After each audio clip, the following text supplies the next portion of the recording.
446 میں آ کر شیعوں کی حکومت کو ختم کیا طغرل بیگ سلجوقی نے۔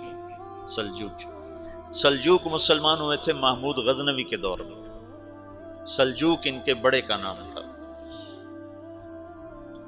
تو ایک دفعہ محمود غزنوی نے سلجوق سے پوچھا اگر مجھے تیری مدد کی ضرورت ہو تو کتنے آدمی پیش کر سکتے ہو؟ تو اس نے ایک تیر دیا، کہا یہ ایک تیر ہے میرا، کسی کو یہ تیر بھیج کر میرے علاقے میں بھیج دو تو چند گھنٹوں میں 1,00,000 تلواریں تیرا پہرا دینے کے لیے تیار ہوں، میرے پاس اتنی طاقت ہے۔ تو یہ سلجوق کی نسل میں تھا طغرل بیگ۔ اللہ تعالیٰ نے جب عرب زوال کا شکار ہو گئے اور ضعف کا شکار ہو گئے، جیسے بڑھاپے کا کوئی علاج نہیں، جب قوموں پہ زوال آتا ہے تو اس کا بھی کوئی علاج نہیں، پھر اور قوم کو جگہ ملتی ہے۔ جیسے بڑھاپا ایک فرد پہ آتا ہے، ایسے بڑھاپا قوم پہ آتا ہے۔ قوم کا بڑھاپا جوانی میں نہیں لوٹ سکتا، جیسے فرد کا بڑھاپا جوانی کی طرف نہیں لوٹ سکتا، قوم کا بڑھاپا جوانی کی طرف نہیں لوٹ سکتا، کوئی علاج نہیں، نئی نسل کا آنا ہی علاج ہے۔ تو عرب دھل چکے تھے، 600 سال بہت ہوتے ہیں حکومت کو، اپنی صفات گم کر چکے تھے، اب نئے خون کی ضرورت تھی۔ طغرل بیگ پہلا شخص تھا جس نے آ کر اہل سنت والجماعت کو استحکام بخشا، شیعوں کی حکومت کو ختم کیا، بغداد سے، شام سے، ان سارے علاقوں سے۔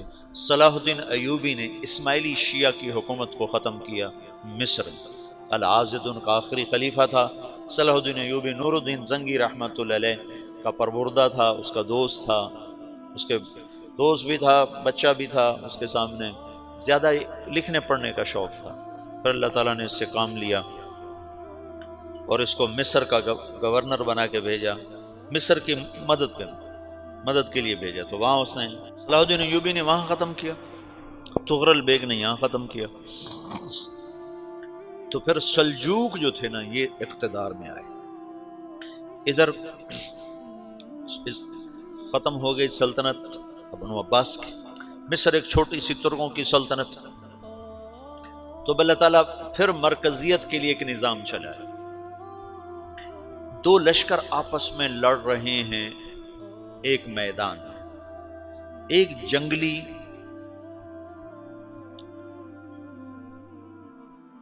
بدوؤں کا قافلہ، جنگل کے لوگ اپنے قبیلے کو لے کر، ایک جنگلی قبیلہ اپنے سردار کے ساتھ نقل مکانی کر رہا ہے ایک جگہ سے دوسری جگہ۔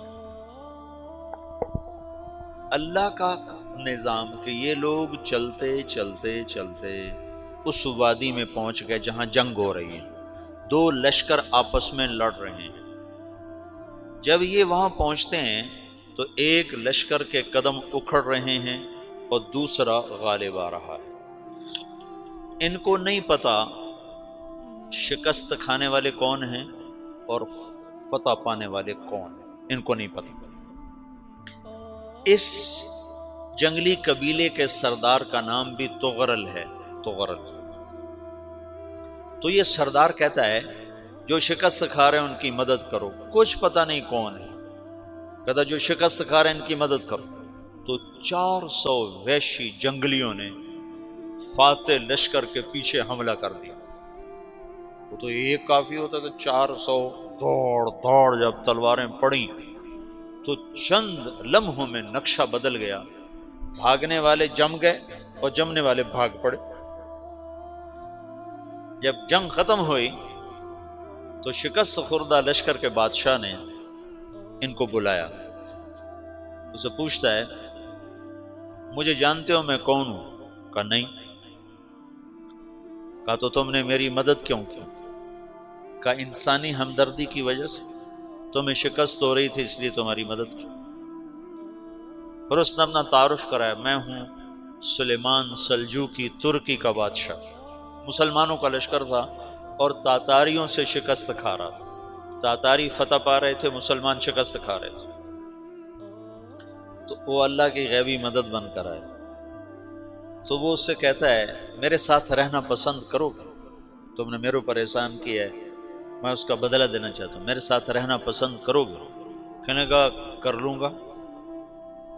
تو اس کو لے کر ترکی آیا، اور استنبول اس وقت روم کی حکومت میں تھا، اسے فتح کیا اس تغرل کے آگے چوتھے پانچویں پڑپوتے محمد فاتح نے۔ تو یہ استنبول ہے، یہ ترکی ہے، بیچ میں ایک چھوٹا سمندر ہے، یہاں ایک جاگیر ہے۔ تو سلطان سلیمان کہتا ہے یہ جاگیر تجھے وقف ہے، ادھر سے رومی مجھے تنگ کرتے ہیں حملے کر کر کے، تو میرا دفاع کرتے رہنا، یہ جاگیر تیری۔ اس جاگیر پہ اس نے اپنے قافلے کو آباد کر دیا، اپنے قبیلے کو، اور ایک چھوٹی سی حکومت بنا لی، جو ایک صوبہ سمجھو سلمان سلجوقی کا، وہ ایک چھوٹا سا صوبہ ہے۔ وہاں جب یہ رہ پڑا تو پھر یہ ایک شیخ کے بیت ہوتا ہے، وہاں شیخ طریقت ہے، ان کے یہ بیت ہونے جاتا ہے، وہ اس کو رات اپنے پاس ٹھہراتا ہے، تو ایک کمرے میں ان کو ان کا خادم ٹھہراتا ہے۔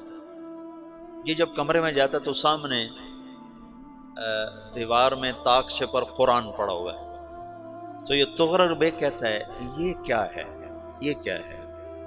تو وہ خادم کہتا ہے یہ کتاب اللہ ہے، قرآن ہے۔ اچھا، وہ اس کو وہاں چھوڑ کے باہر چلا جاتا ہے۔ وہ دیہاتی آدمی، جنگل کا رہنے والا، پہلی دفعہ زندگی میں قرآن دیکھا، وہ کہتا ہے یہ قرآن ہے، اللہ کی کتاب ہے، میں اللہ کی کتاب کے سامنے سو جاؤں، کتنی بے ادبی ہے۔